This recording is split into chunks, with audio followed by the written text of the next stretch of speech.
लोकशाहीचा बुलंद आवाज, रिपब्लिकन वार्ता, महाराष्ट्र। नांदेड जिल्ह्यातील भोकर तालुक्यातील भोसी येथे आज दिनांक 6 डिसेंबर रोजी डॉक्टर बाबासाहेब आंबेडकर यांच्या 68व्या महापरिनिर्वाण दिनानिमित्त भोसी येथे सकाळी ठीक 9 वाजता डॉक्टर बाबासाहेब आंबेडकरांच्या पुतळ्यास अभिवादन करण्यात आले। यावेळी महापरिनिर्वाण दिनानिमित्त गावातील ज्येष्ठ उपासक उपासिका बाल बालिका ज्येष्ठ नागरिक बौद्ध उपस्थित होते।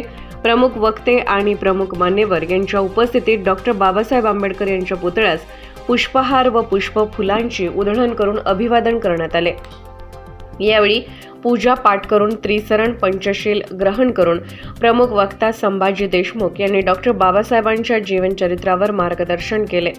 साहेबराव जोंधळे, गौतम गायकवाड, उद्धव गायकवाड, कैलास सरपाते, धोंडीराम सरपाते इत्यादी गावकऱ्यांसह उपस्थित होते।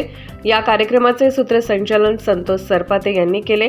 डॉक्टर बाबासाहेब आंबेडकरांना श्रद्धांजली अर्पण केली व 68व्या महापरिनिर्वाण दिनाच्या कार्यक्रमाची सांगता करण्यात आली। रिपब्लिकन वार्ता महाराष्ट्र न्यूजसाठी भोकर नांदेड प्रतिनिधी ज्योती सरपाते।